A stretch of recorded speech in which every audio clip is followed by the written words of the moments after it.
welcome aboard to this episode of the We Are Reading One Piece podcast. This is a podcast dedicated to following the entire story of One Piece from beginning to end as we focus on each volume. We keep the discussion spoiler-free for new fans of the series, so this is the perfect place to follow along, whether you're new to the series or just want to revisit the world of One Piece with us. This week, we will be covering the first part of Volume 82, The World is Restless, which covers chapters 817 through 822. My name is Joel. I'll be your host. Joining me today, we have Evan. What's up? We have Cody. Yo, Raizo. It's safe. Part two. Yeah, so I think this is going to be a pretty exciting week. There's going to be some revelations, some details that we're going to learn this week. So I'm excited to be diving into this one. That's a big one. It's banger. Yeah, I we've love done some cliffhangers too, so it's nice to get some answers. I love stretches like this. Yeah, it's a good one. All right, so to get everybody back up to speed, I'm going to read a portion of the summary from the beginning of the volume. Luffy's team sails ahead to catch up and regroup with Nami's team on the island of Zou.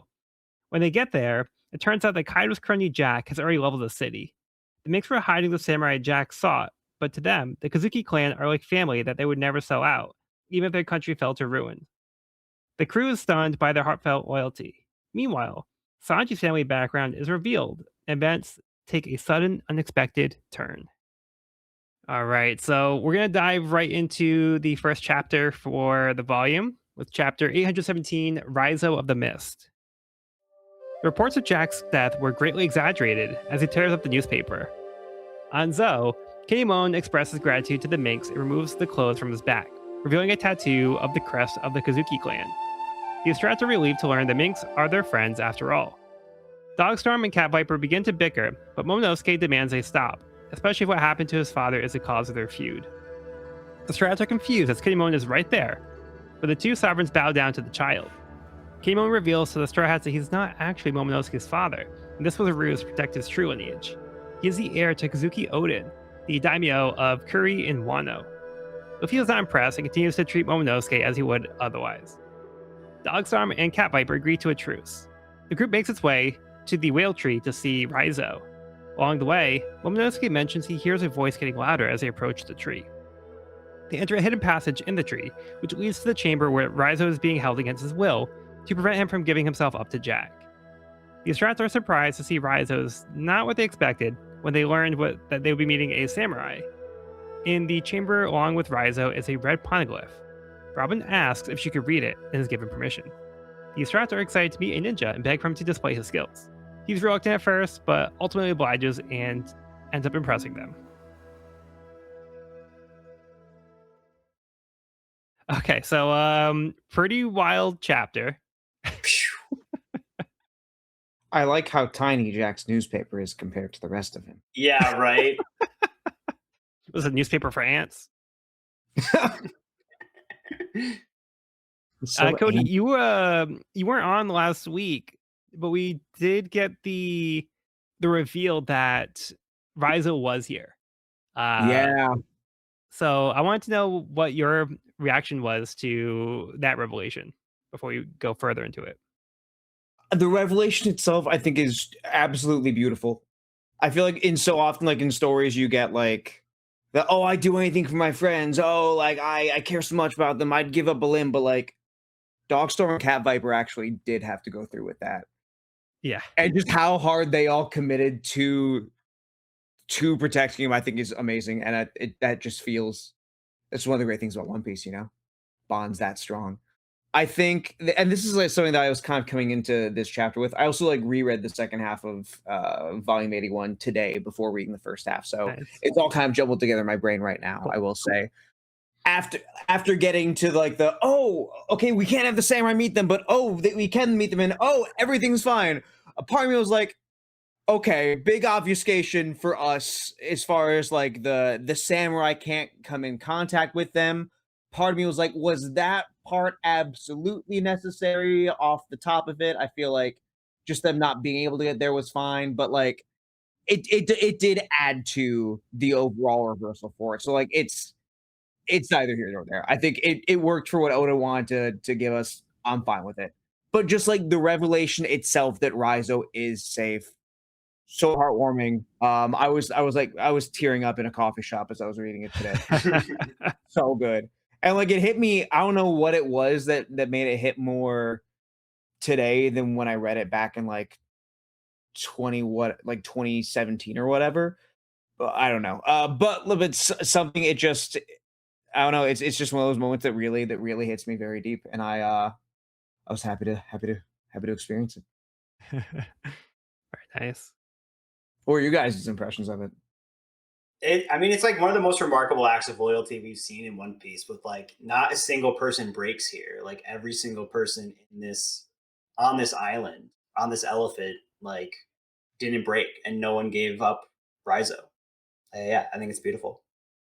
Yeah, I thought it was also a great reveal. Evan and I both, Yeah. with our reactions were, we were caught off guard, because I was kind of worried that everyone's gonna pick up that they were hiding Raizo. Mm, But like I remember, I was completely like surprised by the reveal. Like, wait, he was there the whole time after everything they went through. I think they were just like being tortured because like they legitimately had no idea. So yeah, the fact that they willingly went through that, and that they got the whole country on board, every person was committed to this. I think it really shows their resolve and how important this bond is that they have. So we get more context to that bond here. So we learn about the ties to the Kozuki clan and how they have a close relationship to the Minks. They consider them like a kin or like a form of family. So we have Kinemon here reveal the crest of the Kozuki clan. But part of that reveal is also this detail that Kinemon is not actually Momonosuke's father. Uh, Mm. what do you guys think of this? wild. Another turn I did not see coming. Yeah, this one I feel like is not very telegraphed. And in fact, it's something I was trying to keep in mind as we've been reading like since like Punk Hazard when we introduced Kinemon. Some of the interactions with Momonosuke and Kinemon make this almost feel like not quite as planned out. It could have been like part of it was like Oda was intentionally trying to make things like very hard to tell like that being the case because they had like private conversations with each other where it felt like they referred to each other as like father and son. So I think in those little moments they didn't really have to keep that ruse up with each other, but they did. I don't have any specific examples, but I did remember like thinking some moments where it felt like they didn't need to have that kind of like act going on, but maybe they just wanted to be very careful. They're So just yeah, method. what's that? The method? They're just very method. Yeah. They're just always in character. They're saying character. They're Yeah. Daniel Day-Lewis of Samurai. So Kinemon had legitimate concern for Momonosuke, but not as a father. Like the moments in Punk Hazard have a different context now, but he did legitimately have a care for Momonosuke, and he felt responsible for him, and he knew that was important to protect him. But he actually is serving the Kozuki clan, which Momonosuke is the heir to. So we find out that his actual father was the daimyo named Odin, who we haven't seen, but now we know Momonosuke's true lineage, how important he is as like a figure from Wano. Little Momo, Oh, Daimo of the Kuriwano, Heir, Kazuki Momonosuke. Yeah, this is another great reveal. And it's funny that Luffy is very typical how he treats like royalty, like very indifferent. So typical Good for Luffy. you. Yeah. If he doesn't care who you are, I love that. Yeah. I don't care about your status. I do like the fact that like the thing that causes them to drop the ruse is Momo trying to bring Dogstar and Cat Viper together. Yeah. Like Yeah. an act of uniting people, which feels fitting for like the heir to a throne. And it's that's he has this like, little moment where he's kind of showing his authority, which we'll see later on in this volume that he doesn't always seem to have that quality. But it is nice that he's actually stepping in and trying to use his station for that cause. So it is nice he decided to step up for that reason. Yeah, and then we have this little detail that Momonosuke is able to hear this voice that nobody else seems to be hearing as they get closer to the whale tree. So there's something going on there. But when they get to the whale tree, we are introduced to the character that has been so central to Zoe so far, but we haven't been actually seen yet. now we actually get the reveal of Raizo. Evan, did Yeah, so Raizo meet your expectations? at first, I mean, I think I had the same reaction as the Straw Hats here. I was kind of like, wait, what? This guy? We all died for this guy? But he does live up to the hype by the end of this chapter. He does all the things.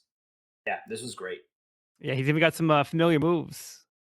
Quite the Yeah. character design. This guy's all head.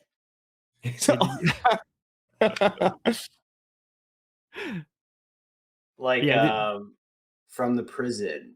Ivankov? Yes, Ivankov. Oh, Oh, big yes. head. All head. All head. All head All head. character. All time. Yeah. I hear that. Yeah, did you notice the Shadow Clone Jutsu thrown in there? Oh yeah. Clocked all of the Naruto-esque references. Earth element techniques, water element, fire element. Yeah. The scroll. Yeah, it was all there. Yeah. Which I thought was hilarious because it felt like it was going to be like this big like letdown where I was like, oh, he's not a super cool ninja, but then he's like, oh wait, no, let me show you, and then he does all of the tricks. Yeah. This like performative demonstration here. Yeah, it's funny like how everybody gets so excited to see the ninja and ask him to do like all these different tricks and stuff. He's like, why do I show pirates such tricks? And Frank is like, every man loves ninja. So then he ends up going along. He's like, you know what? Fine, I'll show you guys what's up. At first, he's like, no, I'm not gonna do anything for you guys just because you're like, I'm not like some kind of puppet. Like, I'm not gonna put on a show for you. We don't say mean. We don't do that in real life. Also, Law wanting to see the doppelganger technique. Mhm. Mhm. Actually, sorry, because I'm still on Law watch. There's a very interesting when Momonosuke talks about the closer to the whale, the louder the voice I hear. There's a very ominous like side panel of Law with like a ... What does he know? What Mm. I don't know, but we'll find out. I just like we got to clock that real quick. But yeah, See, like this little guy got observation hockey. Like, what's this? yeah, what's going on? Or like it was like mantra a little bit, maybe. Could be. And the two are Yeah. also related, so like it could be one of those like Yeah, different things do the same thing, like with this voice he's hearing. that was kind of when I read this chapter. That's kind of what I was thinking. Yeah, that would make sense. Also, the fact that Raizo has a scar shaped like the moon is also interesting to me. Mm. I don't know why. I just think it's cool detail. Oh yeah, on his forehead. Oh, and does the so we've got the Kozuki crest on Kinemon's back and in this room the poneglyph. Mm-hmm. Yep. It's on the wall. There's here. like it reminds me of something from Alabasta. I think like like the little circle with the dots around that. Like in the center of the like it looks like a crane. Yeah. Like I the feel like we've sun. seen that. I feel like we've seen like either an Alabasta or Skype or somewhere. I feel like we've seen like circle with a bunch of like smaller dots around it before. I don't know if I'm correct about my source. Yeah, I But have just- to go back and look because yeah, I'm not sure. I don't know. But yeah, sorry to digress. The Raizo's talents they're special. Top tier. Top tier. He could be the Hokage. Believe it. Oh, I believe it. Okay. Do we have anything else on this one? Or are we good to move on? Are we just gonna breeze over the poneglyph? I Oh think yeah. for now. It's red. Just because Really? Okay. well, yeah, because we're gonna be talking about it more. There's not really Sure. I mean, yeah, like it's cool that there's a poneglyph here, but the context of the poneglyph is going to be more relevant as we go through the volume. So we can talk about it when it comes up in the chapter. Okay, I'll just say that Robin's excitement at being able to read it is so tangible in that very small, very simple panel. I think that's amazing. That's where I'm at with the poneglyph right now. Yeah. Well, it is interesting that it's red. So that's a key detail that is already different about this one. Yeah. So Yeah, Robin's I caught probably that. I caught that "Ooh." poneglyph right away. I could tell it's red from I this was black and white like, panel. oh hell yeah! I've seen those Well, screen no, I tones. didn't. Well, I'm just saying I clocked that as a poneglyph, and then when I heard it was red, I was like, oh Yeah. shit! Here we go. It's an angry poneglyph. The Rock is mad at me. can smell it's cooking. All right. Well, let's move on to Dex the World, 500 Million Man Arc, Volume 11, Baltigo. Dragon, Koala, and Sabo check the updated bounties for the Straw Hats. Yeah. Different reactions from Dragon and Sabo here. Yeah. Sabo's kind of got like that proud big brother look on him. Yep. Dragon, I don't know what he's thinking. He doesn't have like Hmm. proud dad look on him, but he looks like kind of serious. Yeah. Like he's like pondering something. Yeah. I don't know. We'll see. Okay, getting into the chapter. Chapter 818, Inside the Whale. Raizo sees the destruction left by Jack and cries that the minx endured so much suffering on his behalf. Robin has finished reading the poneglyph, which contains a coordinate which Nami is able to interpret. Dogstorm explains that this is a road poneglyph, which is one of 4 that, when read together, intersect and reveal the location of Raftel.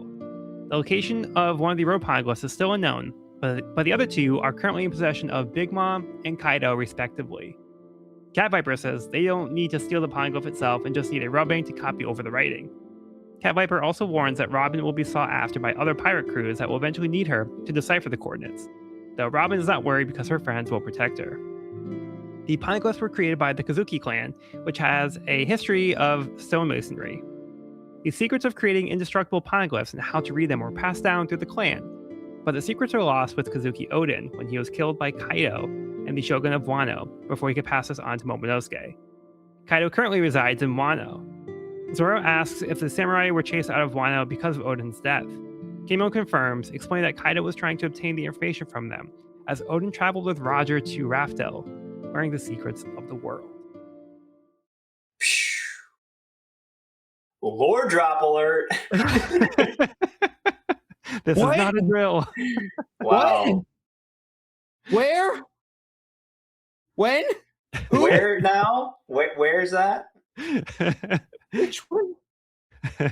Okay, so 4 red road poneglyphs. Mhm. They each reveal one of 4 locations that, when combined, X marks the spot X marks on the the spot. map of Fucking spot. Raftel. Come on. Come on. This is a pirate manga. Yes, it is. Oh, that was beautifully done. I love that. I love that detail. That's incredible. Ugh. Insane. Insane. Insane. Only took us 800 chapters, but that's why the read is worth it. That's why you're Yep. patient with this shit. One You of get 4. 1 of 4. 1 of 4. Wow. Wild. And you have to and you have to have all 4. There's no Mhm. there's no trying to piecemeal it together. You gotta get them. Yep. Amazing. Yep. Love that. Yeah, what a huge lore drop. I mean, that's huge. Very exciting. And it's cool knowing there's a whole new layer to the poneglyphs and the origin of the poneglyphs, knowing that Yep. the Kozuki clan originally carved the poneglyphs, and now, the Straw Hats have a connection to that clan and that culture now, and this is wild. It's a whole nother level, dude. Yeah. It's all coming together. Yeah, because like up to this point, we've had no idea like where the Pongos came from, like who made them, like what the deal is. But now we have a little bit more insight as to where they came from and who made them. But it's like a secret technique that was passed down from this one clan, but it has now been lost with Odin, who has been revealed to have been killed. He was unable to pass it down to his son. So it's now a lost art and technique that is not able to be passed down any further. And it also helps show how important Robin is to every pirate interested in finding Raftel, because there is no other way to find it until you have those coordinates. We know that 2 of the emperors are also very interested in that because they've been actively collecting, and they have some of the road poneglyphs already. So that's another wrinkle to this journey that's now going to have to be an obstacle at some point that anybody trying to get to Raftel has to overcome. Wow. Yeah, I do love how the fact that Robin has this huge target on her back is pointed out, and how quick all the Straw Hats are to immediately get super protective of Robin. That was Yeah. just, I love that. I was like, not my Robin. You're not touching my Robin. Yeah, Courtney and I are watching Yeah. Ace Lobby now, So Mm. it's so great to see where Robin is now compared to where she was before, and to see this growth of her being like, "I'm going to trust my friends," and she's not worried about being protected. Yeah, So my friends. We were yeah, talking about my friends. Like that's something she never would have said back then. yeah, Is Courtney warming up to her yet? not yet. Okay, But we're fair enough. getting basically we just got to where Lucy's about to go to Gear 2. That's where we Oh had my Nice. to leave it. So yeah, but like she was getting very into it because we watched like 6 episodes like the other night. And she like wanted to keep watching the next one. She was like, I want to binge it. Like, I'm really enjoying this arc right now. Yeah. god. I really like the revelation of like the road poneglyphs themselves. Because like you could look at it on one level of like, oh, okay, cool. I guess we know where to go now. Whatever. It's almost like, okay, you have a cheat code. I guess I haven't really heard people make that criticism of it, but I'm just like, I guess you could. But the thing is that even if you have like the coordinates, just given the way that the Grand Line works so far, it's still gonna pose a challenge. Because Yeah, you're like, okay, we gotta go fucking west 50, blah blah blah, and then north 3,000, blah blah. You still can't navigate with a normal fucking compass. right. So how you even get to that point is still going to be insane. Whether it's finding like an island near it or using like triangulating the log poses. I think like whenever they do get the 4 road pong laps, that's going to be like, a really good moment for Nami just to get to that point. I'm Yeah. really excited to see that. Absolutely. Yeah, that's going to be insane. So the fact Yeah, there's I like love. more challenge within this like answer, like just gets deeper and deeper and deeper. And there's something else I want to mention. I think it might be the next chapter, so I'm gonna hold off on that right now. But I think there's also more layers on top of that than what's already being established. So it's gonna be more complicated than it seems by this concept. So Yeah, I think it's gonna come up more in the upcoming chapters. So I'll hold off on going to more specifics on my thoughts on this. totally. Very cool development though, and the fact that they have one of four and know the location or the general location of 3 out of 4 is Uh like huh. seems like a big step that we just took in this chapter. Yeah, and just having it isn't enough because you need to be able to decipher it, which is also Right. part of the challenge. So Right. Wild. it's like getting it is like the first step, and like that's very hard enough as it is. And then then you have to figure out what the actual coordinates are. Like you have to be able to interpret it, and then you need a skill navigator to probably like, coordinate like where they are, and yeah. So it seems like there's a lot of like skills have to go into this one aspect. Oh man, there's so much happening. And on top of all of that, you find out that Odin sailed with Roger Yeah, to Raftel. Like, wait, what? yeah, where he learned Wild. the secrets of the world. Yeah, The world. crazy reveal.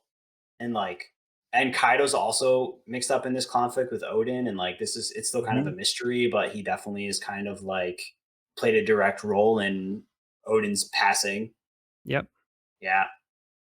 Yeah, because Odin was It's put like to we death get by big the answers and Shogun. then we also get big questions all at the same time. It's like Yeah. crazy. Yeah, I so do like Lord the Odin fact was that, put to like, death by the Shogun Wano and the pirate Kaido. So they had some kind of joint effort in Hmm. order to take Odin down. it's nice that we have like personal beef with Kaido now instead of just like the logistical Yes. beef that came from Doflamingo. I'm glad that we're fleshing that conflict out right now. Yeah. This feels like the perfect moment to do so. Yeah, it makes the choice to go after Kaido for the alliance even more worthwhile Yeah. because it's also so tied to all the stuff that's going on here. So yeah, it's good that like Kaido ends up being like a good target to go after. It's not like Shanks where it's like if they try to go after Shanks, it's like well we have attachment to Shanks. It's not like Shanks is the one doing like this stuff, like having this like bad history with the Kozuki clan and stuff like that. So it's good that it's like Kaido. It's like a character that we already wanted to target. Now we have a more justified reason to even go after him. So Yeah, it's all coming together. Mm-hmm. You also get kind of some of Kaido's like reasoning as well, like why Kaido's looking for this information or why he's looking for these people because they yeah, have this information. Because we now know the Kazuki family is directly tied to the Void Century and Roger's journey to Raftel. yeah, That's huge. Speaking of information, it's also interesting that they mention that you don't have to actually steal the road poneglyph. You can just make the Mhm. run of it. But the Yep. kind of Big Mom like did choose to take these ones in their possession, even though like the fact that like they're choosing to monopolize the information and Yeah. keep it from others. I'm like, oh, that's saying something about like the kinds of people these two are already. Knowledge is power. Knowledge is power. Cool.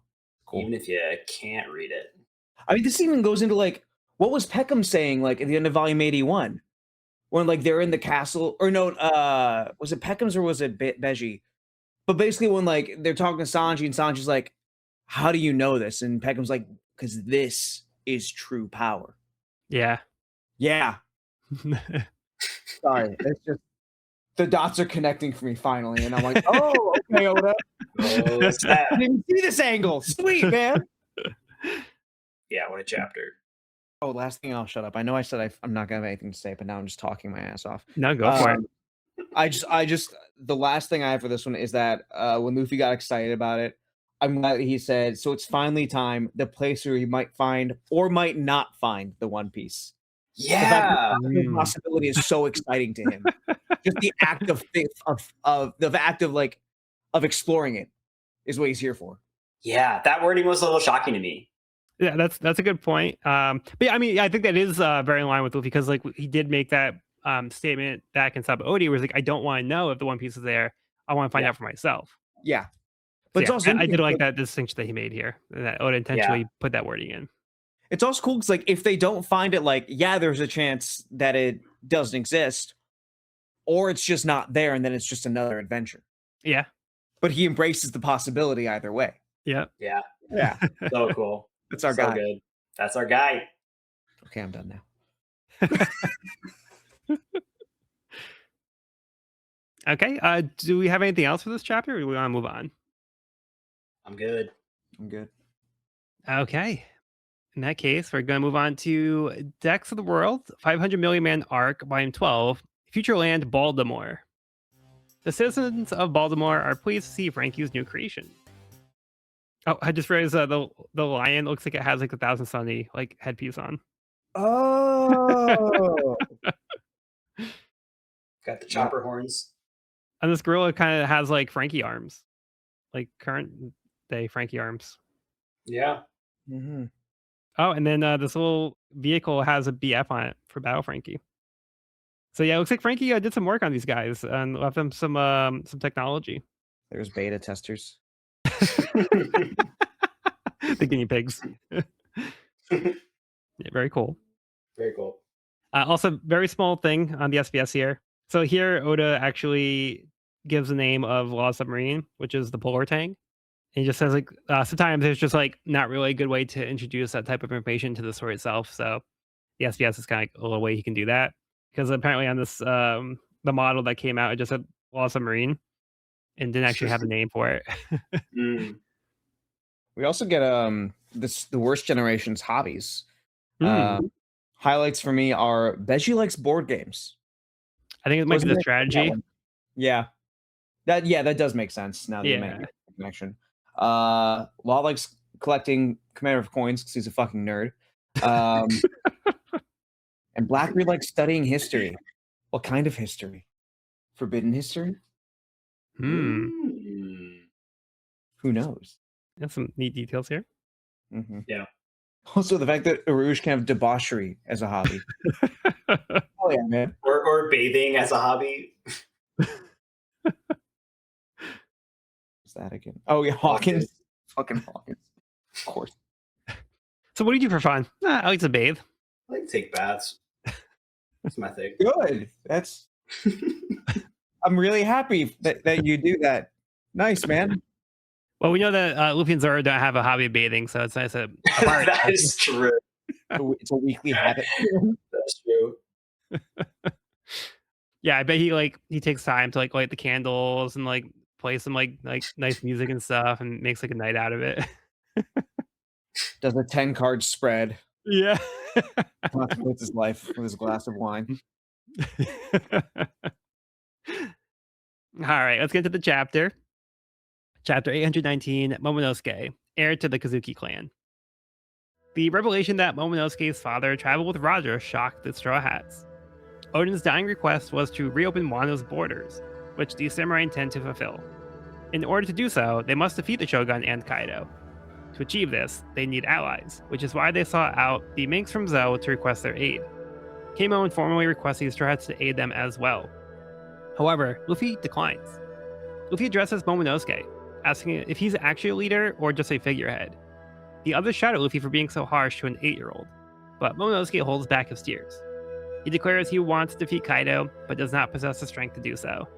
Luffy agrees to team up for an alliance, officially forming the Ninja Pirate Mink Samurai Alliance. Luffy explains to Raizo they will need to retrieve Sanji first, as he will be needed for the upcoming fight. While the Minks celebrate the reunion of their kings, Jack approaches after receiving a report from Sheep's Head that Raizo was not there. They return to Zou and plan on just killing the elephant to take out all of the Minks at once. Okay, so we get a little bit more of history with kind of like what Odin's deal was. So we kind of find out here that Wano has a history of being a closed off country, but Odin wanted to reopen the borders. So that was something that he wanted to achieve before he was killed prematurely, and he wasn't able to achieve that. And Kimon says that they want to fulfill Odin's dream. Yeah, as one of his like loyal followers, yeah, he wanted to see that dream come true as well. So their goal is to reopen Wano as an open country. I'm really interested in the why for both sides of that. Yeah. What about opening the borders appeals to him, and why it's closed in the first place? Yeah, Curious about that. My initial thought to that for Odin, because he traveled the world, so he might have experienced more than maybe a lot of people from Wano got to experience. Mm-hmm. So it might be like things that he had seen on his journey that kind of influenced that. But as for why Wano had that philosophy of being secluded is another story. Like, are they trying to hide something?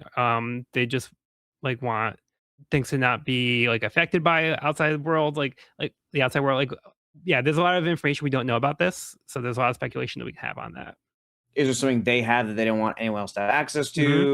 Is Yeah. it like some threat that they're afraid of? Is there some weird prophecy thing? And even for like with Odin, like yeah, he could have like seen a bunch of things, or it could be like he wants people to have freedom in general, Yep. or I don't know. It's like it seems like there's like so many roads we could go down with this. Exactly. Yeah. And so we have another kingdom with a tyrant, but this time we want them to rebel. This time we like the rebel. It's good this time. Yeah. right. But I feel like this finally gives us stakes with Kaido, where it's like, yeah, we want to free Wano, not just defeat Kaido because he's in our way.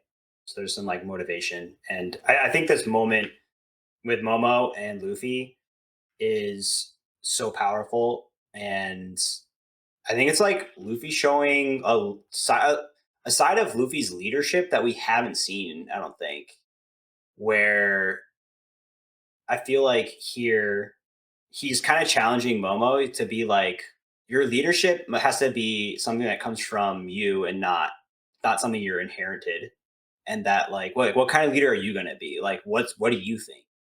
And I don't think we've kind of like seen that side of Luffy before. Like we know Luffy's a good judge of character and Luffy likes to hear it straight from the source. But here he's like, he kind of puts Momo on the spot and is like, what kind of leader are you going to be? Or like, what are you going to do with that role that you've inherited? And I feel like that was like a pretty powerful and cool thing that we saw from Luffy. I'd actually argue that I feel like it's pretty in line with what we've seen with Luffy before. A moment that comes to mind is Vivi and Alabasta, where Luffy has a moment where he decides to just sit down. He's like, I don't want to go on the journey right now. He just sits down. He's like I don't want to do this. I just want to go defeat Crocodile. But then he also kind of makes Vivi like ask for his help. So he's like, we're your friends. So you just have to ask and like we'll help you. So I think it's a little similar to that kind of moment where Luffy That's fair. is trying to have these people kind of get like almost like a rulership position. Like Vivi happened to also be royalty, but he's like trying to get them to be specific about their requests and not be afraid to ask for help when they need it. And I think he's trying to also foster like their own agency because we talked about how like in Dressrosa with like Rebecca, how he wanted like we talked about like having Rebecca have her own agency and making her own decisions. And then Luffy put Rebecca in that position where he was like, what do you want, Rebecca? So he put Rebecca in a position to admit what she wanted, and then like they brought her to go see Kairos. So again, I think Luffy likes to give people the ability to make their own decisions, even when they feel like they don't. Even go back to Kobe, where Kobe was like, "Well, I can't be a Marine," and Luffy's like, "Why not?" And then like he kind of challenged Kobe's perceptions. So I think he's trying to bring out the potential to people and not realizing that they're holding themselves back when they Yeah. need to put themselves out there and make these decisions and kind of take a chance. So yeah, I think Luffy's kind of just drawing out that from these characters and helping them realize that they have more power than they might think they do. I think Yeah, I was gonna agree. I think you're right. Like I don't think it was like an uncharacteristic thing of Luffy to do. I just think like we haven't seen it like maybe this direct or like this tough love in such like a public situation where he's surrounded by the people that are currently guiding him and the people who are trying to give him like leniency because he's young and he's not, hasn't like grown into his role yet. But yeah, I wasn't trying to say it was uncharacteristic of Luffy. I just feel like I haven't seen it like this before. But yeah, really Yeah. powerful stuff. Cody, do you have thoughts? Yeah, I was gonna say, I think that building off of what you were saying, Joel, like we have seen like Luffy, and I think like, Nami and Robin are two other examples of Luffy like Mhm. making someone ask for help themselves. Yeah. Um, Yep. Good examples. Yep. I think what feels very specific about this one to me is I think part of it, Evan, is what you mentioned of like everyone else being there and it not being like an intimate moment like it was with those other ones.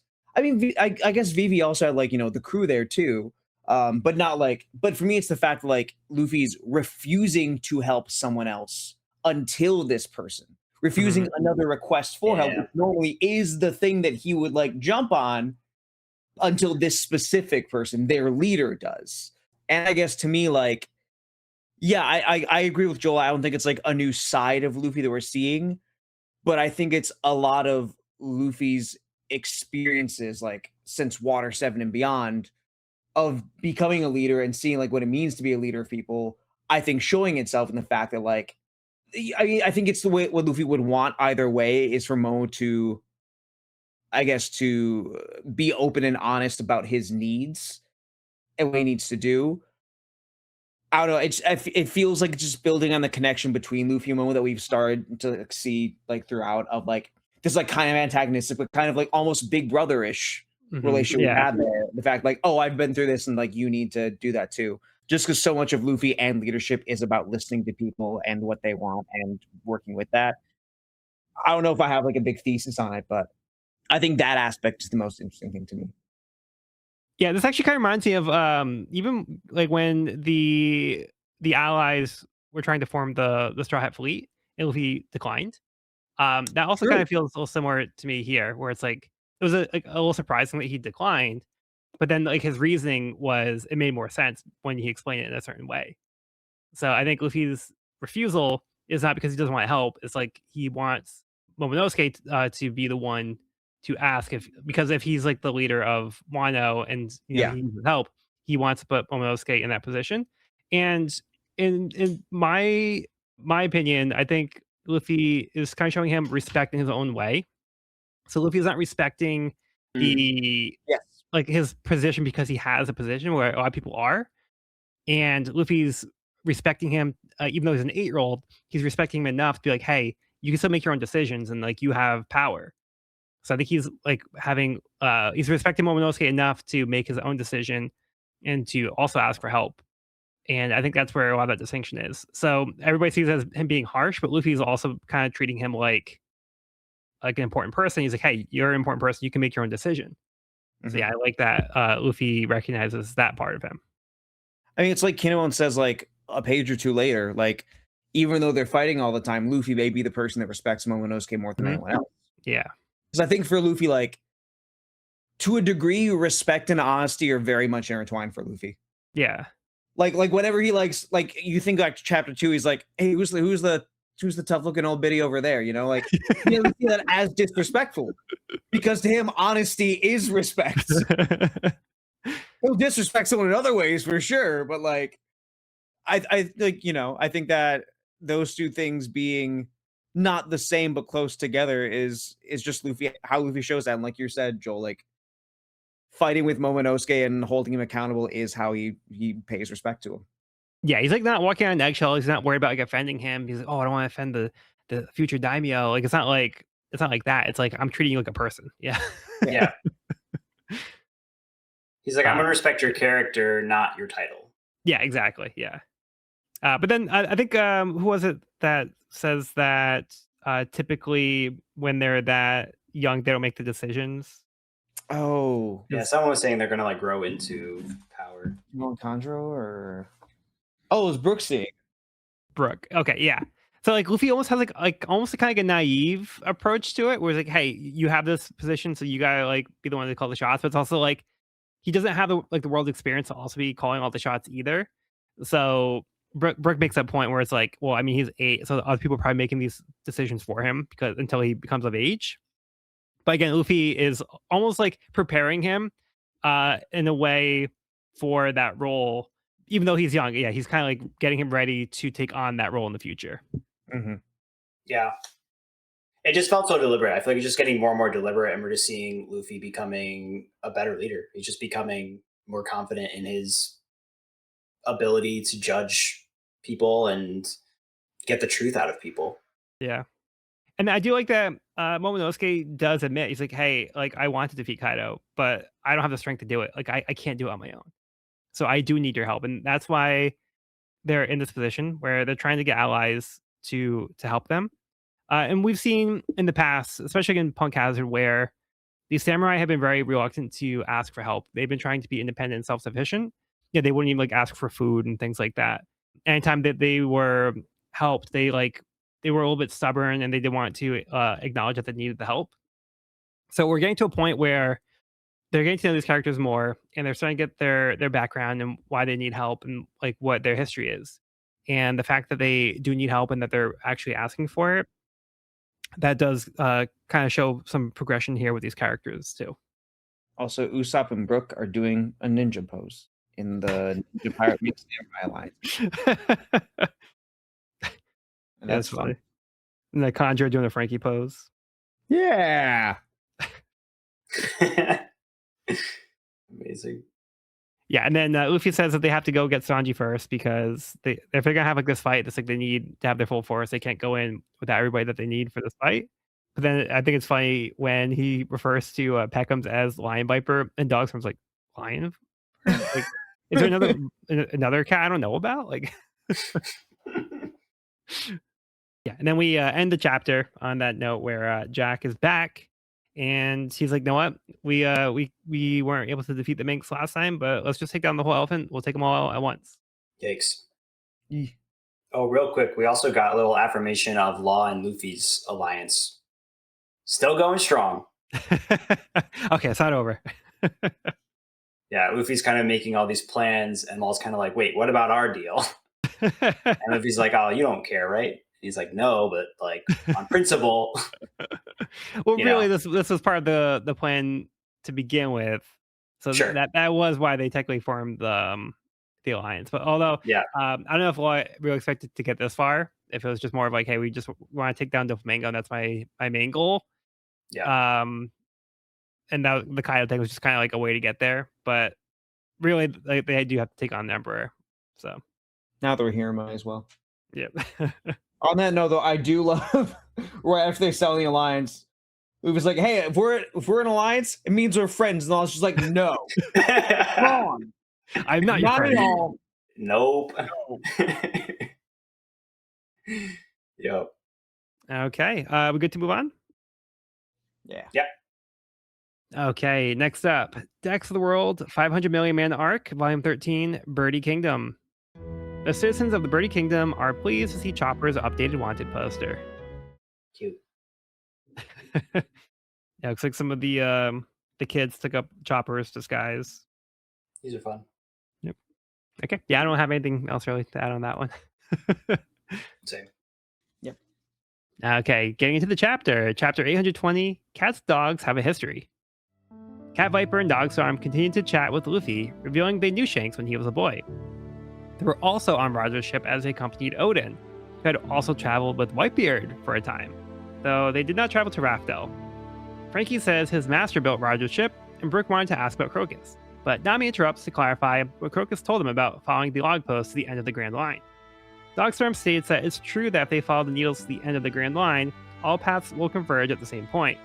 He tells them that normally people come to a realization about the mystery of the poneglyphs when they reach that point, which caused Roger to begin the journey anew. He tells Nami she has a good head on her shoulders and to continue on their journey. The group then discusses the plans they need to make before they can take on Kaido. Cat Viper mentions they wanted to recruit the help of Marco the Phoenix, but the remnants of the Whitebeard pirates were defeated by Blackbeard some time ago. They decide they'll meet up in Mono by making a beaver card for Kinemon for all of them to follow when the time arrives. Luffy plans to go with Peckham's back to Whole Cake Island, but Nami, Chopper, and Brook all decide they want to accompany him as well. Suddenly, Tsunade begins to shake and Luffy hears a voice.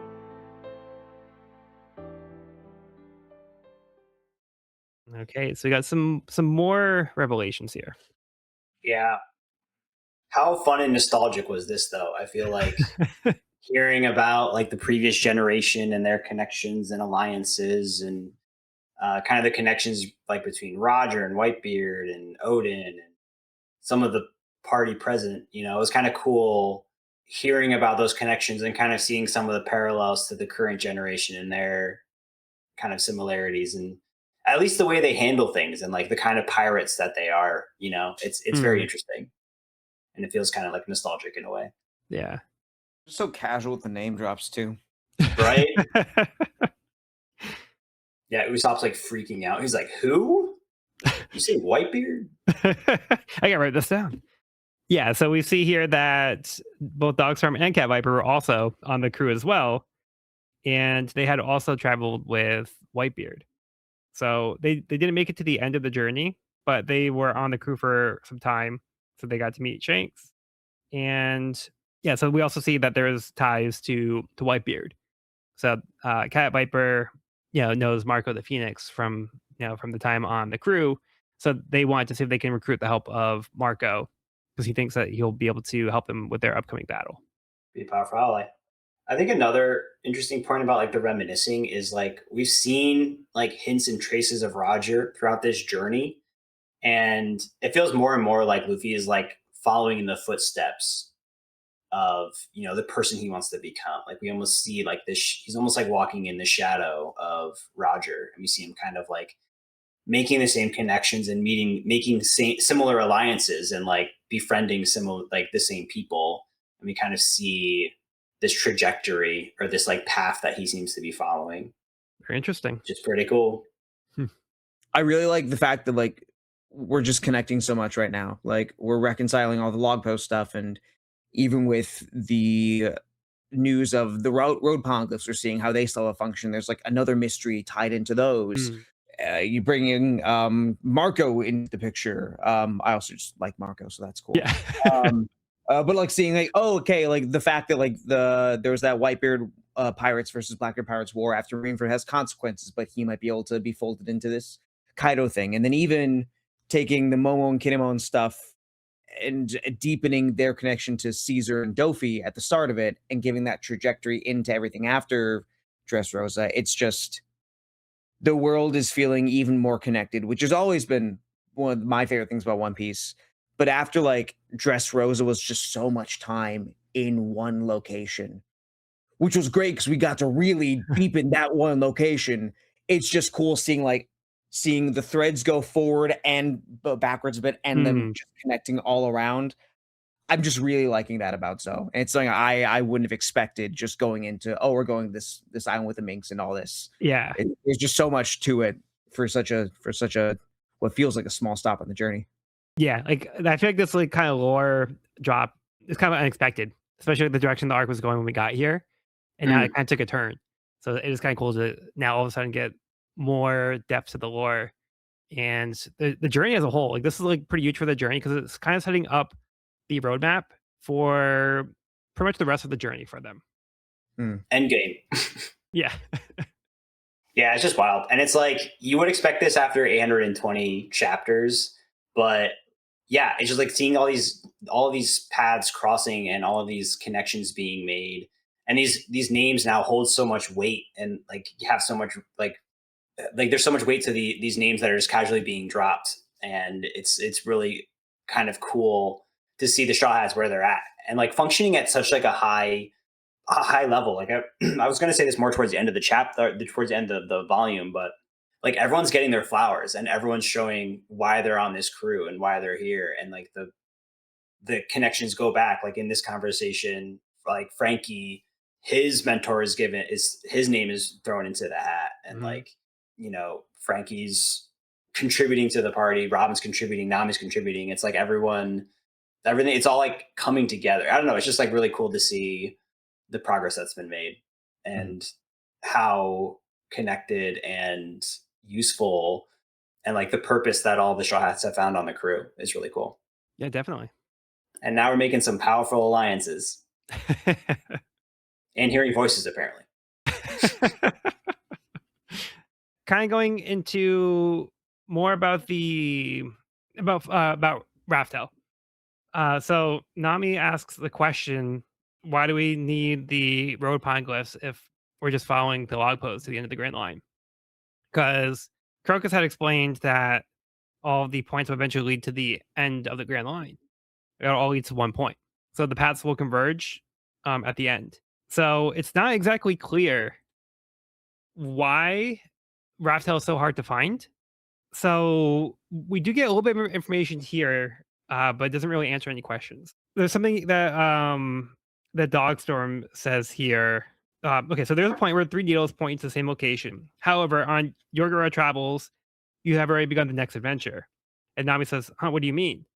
And then Dogstorm says, normally is when you reach the log's endpoint that you come to a realization about the mystery of the ancient writings on the poneglyphs. He says that the civilization that gave birth to them, the existence of Raftel, the final unseen island. From that point, Roger started his adventure anew. So there's something about Raftel that Roger had to start from the beginning. So they journeyed the entire Grand Line, got to the end, realized something, and then realized that they had to start over. So it's not clear what that something is, like what made them have to go back, what realization they had, and what's different about the Straw Hats journey. Because then Doctor also says not to worry, like you're not on the wrong path, just continue on your journey. So he's kind of reassuring Nami because Nami's not really sure about those details either. But the wording that he says here was the final unseen island. That to me, like I don't know what Dogstorm knows, but he didn't make it to Raftel, so I don't know exactly what information he's aware of and why he used the term unseen island. Like I'm not sure if there's something about Raftel that is not always accessible, that you need to do something like specific in order to access the island. So in addition to getting the road pine glyphs and following the coordinates, like where along the Grand Line is it? Like does that final point lead to something else? Like it's not clear where in relation to everything else that Raftel lives and why it's so hard to find. But there's something about it that makes it, I think, particularly tricky. So we kind of talked about earlier how there's all these things they had to go through to find Raftel, and how it was layers on layers of things. Now we have another layer here where just having all this information doesn't seem to be enough to actually reach there. Do you guys have any thoughts on like this conversation? Hmm. I love that you guys are locking in right now because it feels like we're talking about stuff you guys don't know yet. So it's like you guys are actually actually coming up with theories and ideas now, We're in which the is same fun. boat as you. We're all in the same boat now, that's kind of exciting. Like that's the hard part though, is like I'm hesitant to say anything because part of me is like I don't want Evan to know how much we don't know. You know? Hmm. Hmm. So like I want to know there's how two much things you I don't want to know. say, That's but I'm fun. not sure I can say them. I mean, it's a grand line, right? So it could be literally anything. Yeah, it is interesting. And I think, sorry to jump back to my last conversation, but I feel like Oh, go for it. I like, I think what I was trying to say is that it's like this new generation of pirates is inheriting like the unfinished business and the unfinished journey of the last generation of pirates. And we're like meeting some of these pirates now, and we're seeing how capable the Straw Hats are. And it feels like they're capable and like possible of achieving this goal. And it's also interesting because I feel like they're not being fully transparent. Like there's a lot of times where it's kind of like you kind of need to do this on your own for it to like work. Can't just like give you the answers. So yeah, there's still like a lot of mystery there. Yeah, I think But it that is also kind cool of seeing the lends to parallels. to that point, there's something special about the Straw Hats where this is something that even some of the best and strongest pirates for the last like 20 whatever years, 22 years, 22 plus years, 24, like whatever it is, they have not been able to replicate or achieve the same thing that Roger did that long ago. So this isn't something that just any regular pirate can do. So if the Straw Hats have that kind of like you said, kind of picking up that torch and also maybe like having some kind of skills or tools that other people didn't have, that could let them hopefully achieve this goal where other people haven't been able to. Because we know like Whitebeard was one of the greatest pirates, but even he wasn't able to to reach Raftel. Wild. Cody, did you have anything you wanted to add there, or The moon. the moon? It's on the moon. That's why it's unseen. Hmm. Okay. That's all So I you're got. saying that Enru found Raftel? Maybe. Maybe. We're gonna get to Raftel and it's gonna be Eneru sitting on like a Wouldn't that be crazy? Wouldn't that sitting be alone on the moon. Could be. Enru is the The final moon's boss. entirely covered in treasure, but there's no way to get back to. But now that you mention that, so Cody, I do know that the One Piece podcast, they have theories about the moon, and they've had like articles that they wrote about it. Like they have like very extensive theories about the moon. Oh shit. And Really? there's been things about the moon that's been coming up throughout the series. So they have like it's basically like Charlie Day, and it's always sunny in Philadelphia with like all like the Yeah. pieces on the board. So they have like a lot of connections that they've made to the moon. I try not to look into it too much because again, I don't like to theorize too much in case things are right Right. because I like to be surprised.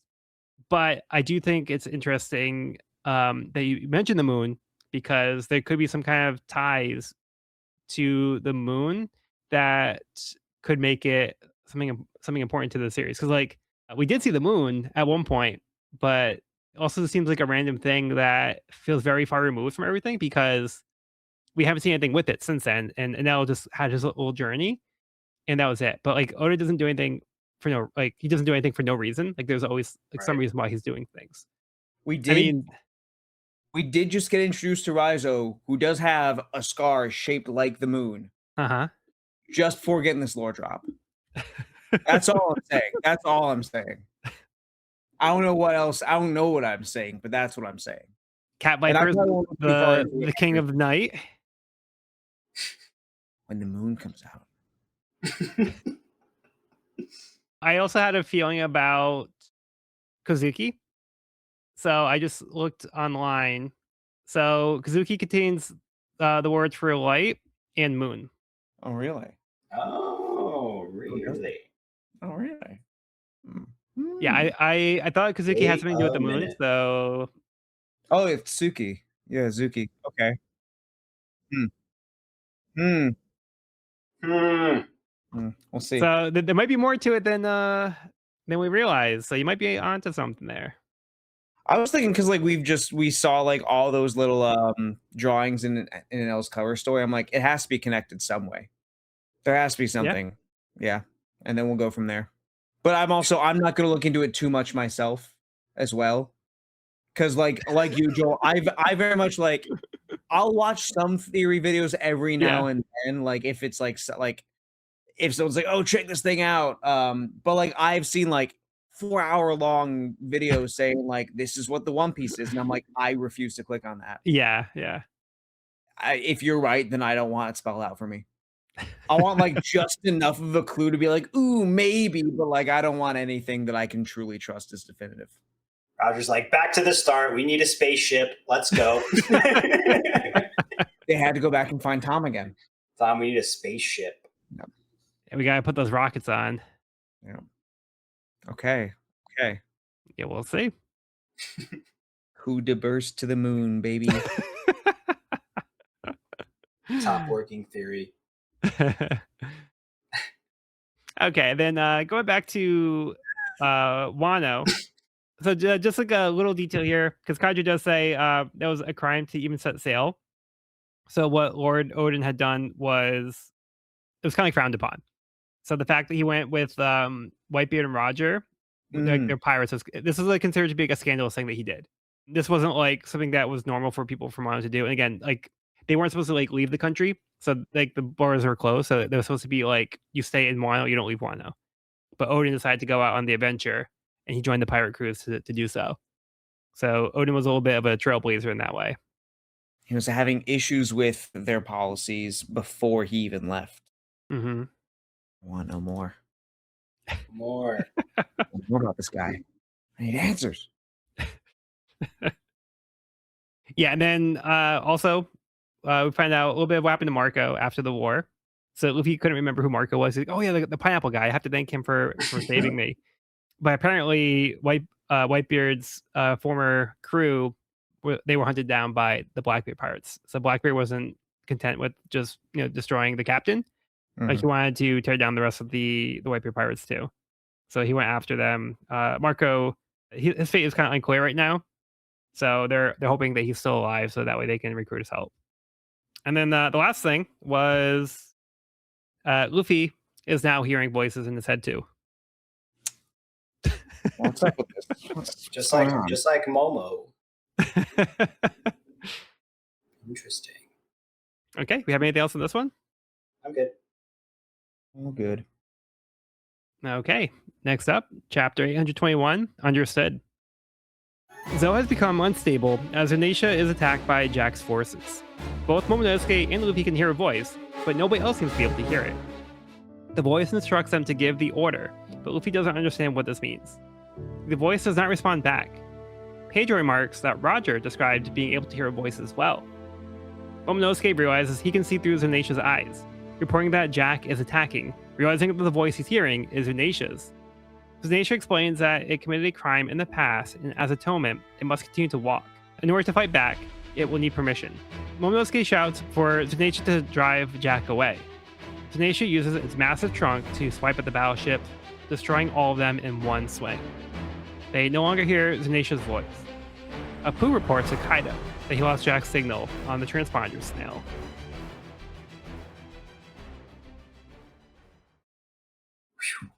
Thoughts on this one?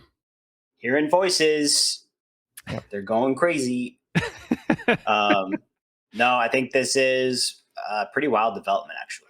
The fact that Luffy and Momo are hearing Zunisha's voice here, and they're able to, Momo is able to speak with Zunisha and give the command, and is awfully similar to back in Fishman Island with Princess Shirahoshi and the voice of all things. And I believe, wasn't it commented in that scenario that Roger also heard or was able to talk to the Sea Beasts or something like that, the Sea Kings? I believe so. Yeah, he was hearing them similar talk to about this. a sovereign being born. Yeah, Yeah. yeah. Yeah, because that's Luffy quite can the- hear the voices of the Sea Kings, the Neptunians. Yeah. I did forget about that so actually. So yeah, again- that's a good callback. Yeah. Yeah, this voice of all things, it seems like an ability that Roger had, and it's also starting to seem like an ability that Luffy has. Yeah. Another connection. Another connection. Kind of wild. But yeah, like you said, Momonosuke seems to have like a more direct connection to Zunisha. And like I said, can communicate and is even seeing through his eyes. So there's something different about Momonosuke in the situation where he can directly interact. So kind of like how Shirahoshi could also interact with the Sea Kings and communicate with them and gave commands. Momonosuke is able to give a command to Zunisha. In fact, Zunisha Cool. is forbidden from taking action other than walking. So Zunisha did something not good, where it's now being punished, and it couldn't fight back without being given permission to do so. It did have to be like, hey, like if you want me to help, like you need to tell me to do this. I don't have the ability to do it by myself right now. So it's interesting. I want to know what Zunisha's history is and what Zunisha did. Right. Why is it being punished? How did it get in the situation? 1,000 years ago. And how does this punishment even work? The fact that literally physically stops Zunisha from doing anything other than that. Zunisha's like physically bound to this. Yeah. Who bound them? Like, was it like a previous Kozuki? Given the fact like Momo was the one who can like give the order for it. It It's wild. is wild. Is this a possibility of another ancient weapon?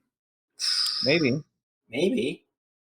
I never thought about that until just now because I didn't think of the connection with Shirahoshi. But now that you mentioned it, it's very similar. It is very similar and incredibly powerful. I mean, this elephant just wiped out a small fleet of ships with a single command. And in this case, linked to the heir of a nation, Yep. Yeah. just like Shirahoshi. And also the Yeah. connection to the poneglyphs, which Oh, have been tied to the ancient weapons in the past. True. Luffy's got some friends in high places. Yeah. Yo. This is gonna be a lot to think about. These are things that Yeah. like weren't occurring to me until we started talking about it. So I'm getting more out of these chapters than I thought we were going to, and I already thought we were gonna get a lot out of them. So Same. Yeah. Slightly different subject. Was anyone else like really creeped out by like Zunisha's eyes when we finally see them? Yeah. Or the Well, they've been one kind eye- of creepy the whole oh time. yeah. Like it kind of reminds me of Mihawk, honestly. Like yes, all creepy was just like the little like the light emanating from it. But then Yeah. like when we see like right before Momonosuke starts, I guess seeing through Zunisha's eyes, we see like the pupil and then like two concentric circles around the pupil, which is creepy. It's like the Renegon. I was just gonna say that. That's it. It's the manga quote. Zunisha's the sage of six paths. We also see Luffy kind of guiding again, being a leader Mm. with Momo. Also, the panels on these are amazing. Like that shot of Zunisha like turning towards the fleet after getting the command is so good. Yeah. I really like Yeah. the one like on the bottom of the page after that, where it's like where Jack's crew is looking up and it's just black. Yeah. Like, oh no. It's Yeah. the biggest oh shit moment. This is like kaiju attack level. Yeah. Jack's like, And I even the immediately regret my picture. decision. What were we thinking? Why did we poke the bear? I didn't think it could do that. Yeah, then like that so there's like not a lot of like text on like these sequences here, but then like that like the double page where like the ships are being smashed, and you can see like the smaller panel where like you see the ships in the air. Just like the pure destruction that Yeah. the nature is able to cause is pretty insane. And that's a ship full of devil fruit users, so I don't like their odds. This spread also just feels so earned, or at least emphasized. Just like the way Oda has had like like the panels have just been jammed in the entire chapter at this point. And I feel like in Zoe in general, like it's just been like a lot of like things competing for space on each page, which just like makes this one hit even harder. Yeah, that's so true. Like we saw Zhao got decimated and the effect that had on everyone, both the Minks and the Kazukis. And it's so rewarding to see Zhao itself fight back. Like literally Zhao fights back. Like that's so cool. Yeah, this is basically a force of nature at this point. Amazing. And it's like, okay, moving on. Yeah. Back to walking. It's like swatting the fly. Yeah, Luffy's like, yeah, so if that was great. Now if you'll just fill this bag with food, we'll be off. It's like we can't journey on an empty stomach. If we're gonna be joining you guys, we gotta make sure we're well prepared.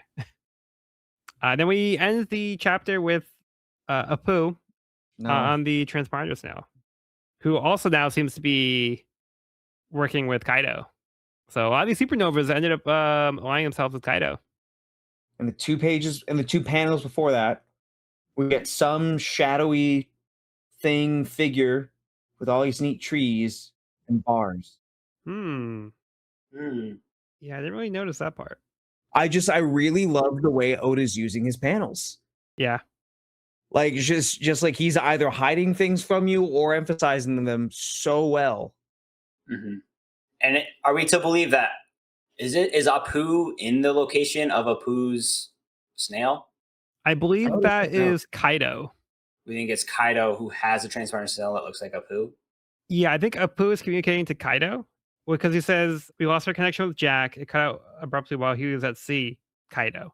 So it seems like he was directly reporting to Kaido, and because it's the transponder snail has a Pooh's form, usually that indicates who's talking on the transponder snail. Yeah, It doesn't actually say it's a Pooh, but you can tell like with he gives it up. the up pop, like Yeah, yeah, right, that's clearly a Pooh's transponder snail. right. But yeah, the fact that it's the one that's communicating it makes me think that Apu is reporting to Kaido. But Yeah, it's not that's right. clear where I the just snail thought, is or like if okay, so yeah, like the panel with the bars, it is kind of hard to see what's going on behind the bars. Cause like last time I saw Kaido, he was like he landed at like kids hideout. So he was confronting the supernovas there. And we don't know what happened to Kaido after that. But he seems to have moved on one way or the other. We don't know the result of that, but it looks like wherever these bars are, I think that's where the snail is. I think he's the one saying what? Like I think he's picking up like what? Like what do you want? And then Pooh's like reporting. yeah, interesting. Is that how you guys are reading it as well? That makes sense. Yeah. So Apu's snail has horns on it now. Has like the Kaido, kind of has like the Kaido horns. It might be a new Yeah. addition because he might be because he's Right. affiliated 'Cause with I don't Kaido. know. I always thought like you had the snail that looked like you, like that was yours. That was what you used to transpond with, or no? Actually, you're right. That is how it works with laws. Right. Like Law's transportation that looks like him. If I remember correctly. I thought that was how it worked, but I mean, this could be Kaido has Or Apu's or am I transponder wrong? snail. I think I have to be wrong. it's usually it usually resembles the one who is talking. I think it looks like Apu because it's kind of like, oh, Apu's calling me. Let me get the Apu transponder snail and see what Apu wants to say. Okay, And that's my understanding. that makes sense. I just for some reason I thought it was the other way around, but that makes Yeah. sense. It would sound weird if like say your snail can call multiple people that like it would look like one person you're talking to, but maybe each snail has its own signal. It's a one way. Like I'd have to have if I want to talk to both of you, I'd have to have a snail that looks like Joel and a snail that looks like Evan. I think it's like a cosmetic thing. I don't think it's a need because like they've like people have conversations with regular transponder snails that don't have like a certain characteristics. But I don't know if they redesigned them specifically to be like I want to associate with this transponder snail. But yeah, I don't think it's like a need necessarily. Well, because like we had the in Dressrosa, there was the Blackbeard transponder snail. So Burgess had the Blackbeard one that was talking to him, and he talked to Luffy through the transponder snail. It had like the same beard as like Teach. Hmm. Yeah. But I'm also like, okay, but like say Burgess wanted to like talk to Shiryu or something. That would still come through like the one that looks like Teach? I Or guess would if there you be a handed it separate over, Wait, what? if you like handed if like Teach handed over the receiver to Shiryu, I think he would. Yeah, I guess, but that's what I'm saying is like spending way too much time on this. Yeah, I don't know. Yeah. But I guess for me, like it would make sense that like what if Burgess wanted to specifically call Shiryu or like I don't know. I'm trying to think of anyone else Burgess would be friends with. Probably not many fucking people. Say Burgess's personal trainer, right? Say you want to make a call to that person. Would he still be using that same transponder snail that looks like Blackbeard? Because if so, like it's weird that like he has designed his own transponder snail to look like one specific person he's calling. Or it would make sense if he had a separate transponder snail to call his personal trainer that then looked like the personal trainer. Is what I'm saying making sense? Yeah, I feel like they're probably like one way. Right, like, and that's Like what makes if sense. you, I mean, if you like get possession of somebody's, but Yeah, you know, it doesn't like change. like a beaver call. But yeah, Hold on, Yeah. I'm trying to look up on the wiki to see if there's any explanation that they have. like I feel like they're probably made as like these are two transponder snails that connect these two people and have the identities of the person who they're being connected with. Okay, cool. That's what I'm trying to say as well. Right. And then like, they can be traded or like if someone else were to use them, they wouldn't change their identity to Yeah. the user. Like when Sanji picks up the transponder snail to talk to is it Crocodile? Yeah. You talked to Yeah. Mrs. Zero. If it is just like me and Evan have our two transponder snails that have each other's signals and that can only call each other. That would make sense if like the transponder snail I'm talking into looks like Evan. Yeah. That makes sense. And that would make sense why this one looks like Apu, if Kaido's the one answering it.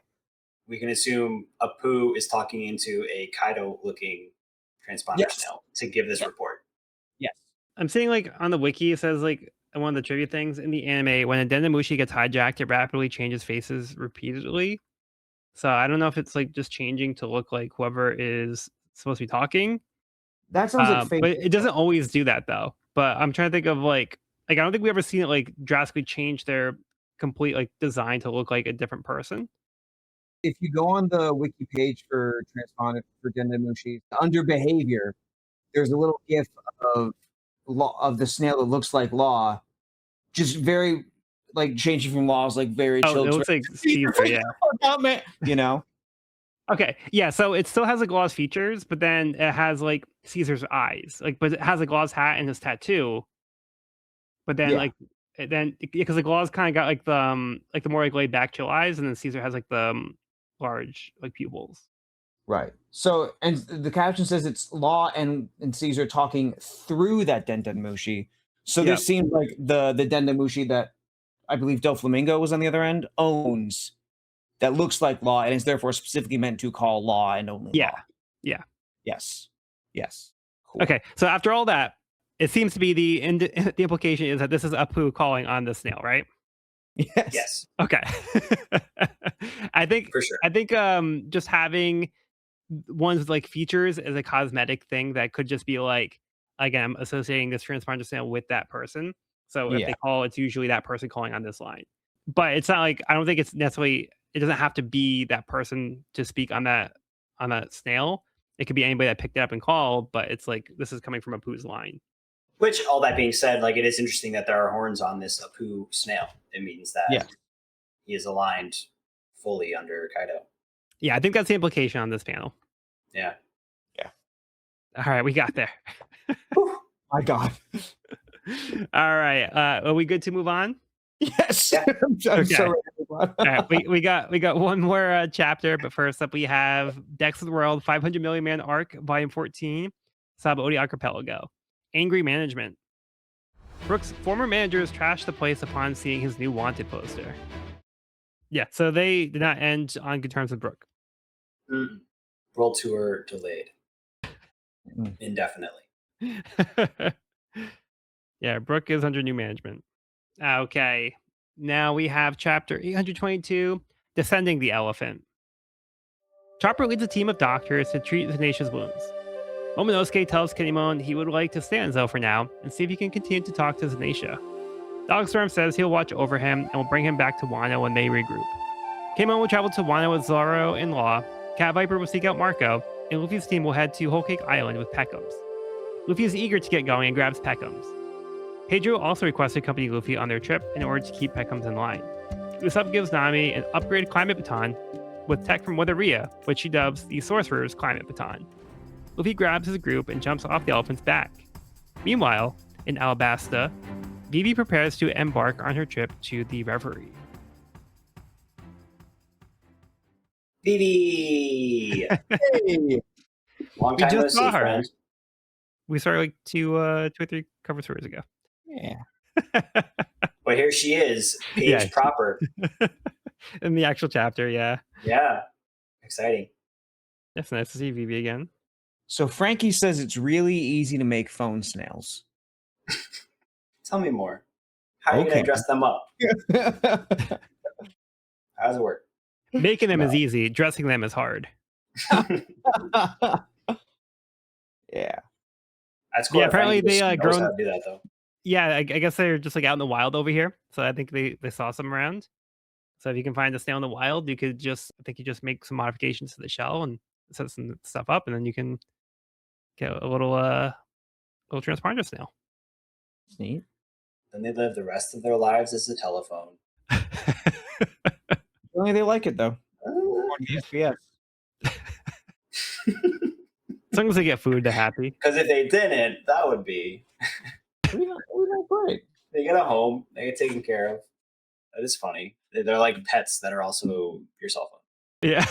But yeah, I'm happy to see that Chopper is treating Zanisha.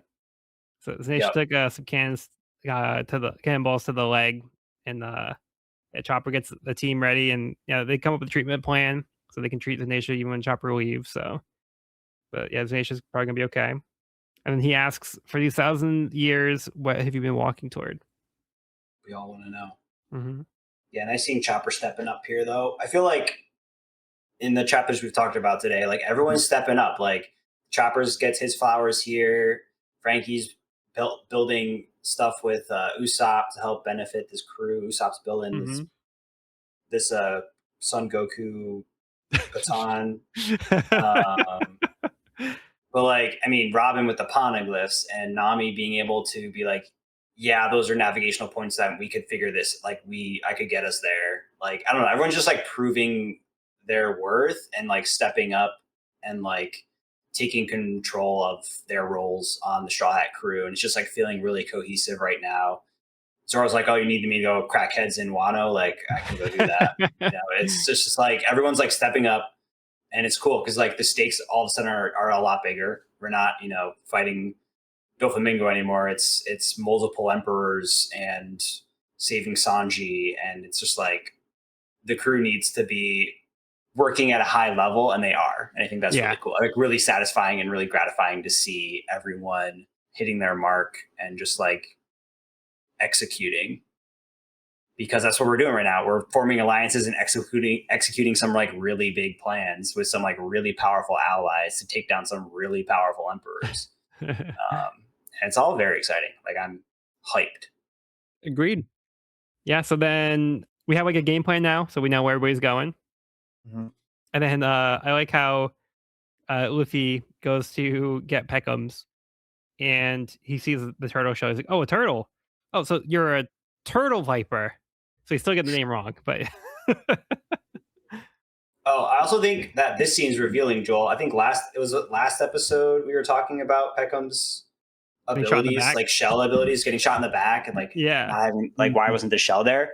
And I was thinking like if he ate a turtle tutor fruit, then it's a Zoan type, and he would have to like engage it. Like it's something he can turn on and off. He doesn't always have the Mm, shell, That makes sense. which was because we were both like, wait, why didn't he just not? Why did he get shot in the back? He has a huge shell he had his guard down. because he's a turtle tiger, a tiger turtle, Oh, a a lion turtle viper. lion Tur- turtle, turtle lion. Lion turtle. Yeah, lion Lion turtle. turtle. Can he take away Um, people's flavor fruits? Oh, yep. Maybe. So that answers that. It was funny seeing him pop out of the shell though. Yeah. And speaking of Peckhams, we got Pedro on the case. Pedro's going to be joining the team to keep an eye on Peckhams. So, and it sounds like they have some history, so that's kind of interesting. Mm, Pedro seems cool. I like this guy. yeah. Pedro seems cool. We'll keep Peckhams in check.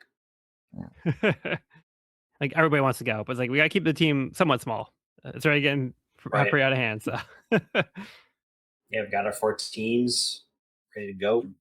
yeah, and then yeah, you mentioned it earlier, but yeah, we get to see Nami's new client baton. It's been upgraded. It's got the power pole feature in it. Yeah, powerful. Yeah. But then typical Nami. So like Usopp's like, okay, and now about the cost of materials. And Nami's like, all right, more tempo. And she just like this. It works So great. good. Thanks, Usopp. Perfect. Level up.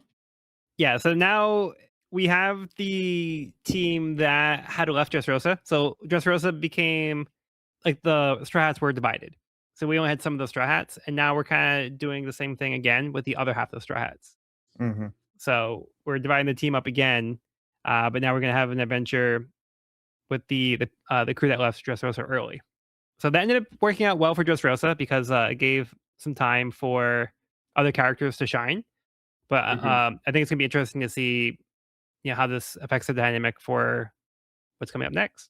So this will be the whole gang minus Sanji and Zoro. And Robin and Frankie. Robin, Frankie, and Usopp. And and Robin, Frankie, and Usopp. Yeah. So Half the crew. Yeah. Yeah. This will be It's fun. nice to see him again. It'll be nice to just get to spend time with them in a new location on a new adventure. It's been a while. So it'll be Nami, Chopper, Brooks, Peckham's, Pedro. I think that's the squad. Yeah. Yep. And then Luffy just grabs him and jumps off. So don't know where he's don't know where he's going Pedro from had here. no fucking idea what was going to happen. Pedro did not. Yeah, Their there's reaction was water great. down there. I forgot about that. Yep. And it's not like he jumped. I don't know. That's an insane jump. Oh, yeah. We're talking like jumping off the top of the Empire State Building. That's like the moon. That's like the moon mission we had a couple months ago. That's like 5 parachutes. Yeah, what am I saying? It's An way African. higher than a skyscraper. Yeah. Nisha's huge. Yeah, it's like a mile up. Yeah, and that's where we leave things for now. Oh man, what a volume! Like what a pod. Yeah, a lot of stuff to go over this week. It's a juicy section of chapters right there. Yeah, so you Road guys have a, poneglyphs. Kozuki clan created the Yeah. poneglyphs. Odin sailed with Roger to reach Raftel. and Whitebeard. Momonosuke, the heir, the voice of all things. Yeah, and we learned there's Come 4 on. Raftels. That's crazy. The unseen island. The heck does that mean? That's a good question. Yeah, so a lot of mysteries here, but yeah, very interesting stuff. Yeah, I think this arc has brought up a lot of mystery, and like even coming into it, there's a lot of like what's going on. So like the first part was focusing on Sanji and like what was his deal, and then like what happened with Jack, and then like the Big Mom pirates got involved. Now we're getting like lore things, and like there's been a lot of like twists and turns in this arc. For an arc that seemed a little bit unassuming at first, I feel like it's just like expanded and like gone pretty crazy. Yeah, this was such a good like change of pace. I don't know. I thought like the reminiscing was really cool. Like I think it kind of like re-lifted that like inherited will that we have of like Roger's generation now being like passed down to Luffy's crew and generation. Like it's kind of cool to see that like legacy. Like you said passing the torch earlier, and it feels like a lot more of that now that we're getting more of these key figures who are close to Roger and like people who've been to Raftel and people who've sort of been following the same paths that our Straw Hats are currently on, and maybe even having the same dreams that our Straw Hats have as well, and kind of seeing that being passed down is really cool. I think it's always exciting to remind the readers about the end goal being getting to the One Piece. Because like I feel like sometimes it's easy to forget because like there's so many things happening, so many other things that are so interesting about the story. Yep. But the premise of the series is Luffy finding the One Piece. The series is called One Piece. So when we get like more information and we get details that kind of shed a light on that path, I always think it's fascinating and interesting to get more information about that. Especially like the things that we don't know that they're being teased. It's also like it just makes me like more excited when we get to moments like this. I'm always like I'm very interested to know what the deal is. So yeah, I think that's one of the great strengths of One Piece is to introduce these concepts and not give us all the answers right away and let us kind of sit in that for a while. And like we can be patient because like it's just an exciting place to be in as a reader. And you can enjoy it for having like these little mysteries be set up or big mysteries being set up for the series too. Cody, do you have any final thoughts? You said everything you just said was exactly where I was at. Yeah, agreed. That was well said. Yeah. Cool. Very excited for what is to come. Yeah, so next week we will be wrapping up So Wow. it feels like we just did rankings. Now we're going to be doing rankings again. Woo! Whoa. All right. But for now, that will conclude this week's episode of the We Are Reading One Piece podcast. You can find this episode wherever podcasts are found at We Reading One Piece podcast.buzzsprout.com or on the YouTube channel at We Reading One Piece. This is a spoiler free channel up to where we have recorded the podcast. So if you're new to the series, you can visit the channel there. You can also find me and this podcast on my YouTube channel at Pirate King Codex for more One Piece content. If you have any questions, comments, or feedback, you can reach us at weirdingonepiece@gmail.com. We'd love to hear from listeners, so if you're enjoying the show or if you have any suggestions on how we can make it get better, let us know. Next episode, we'll be finishing volume 82, The World is Restless. I've been Joel, and I've been joined by Evan Thanks for listening. and Cody. Let's go to whole cake. All right. Well, Bend the Moon. In the meantime, be sure to bring along all the hopes and dreams, and we'll see you on the next one.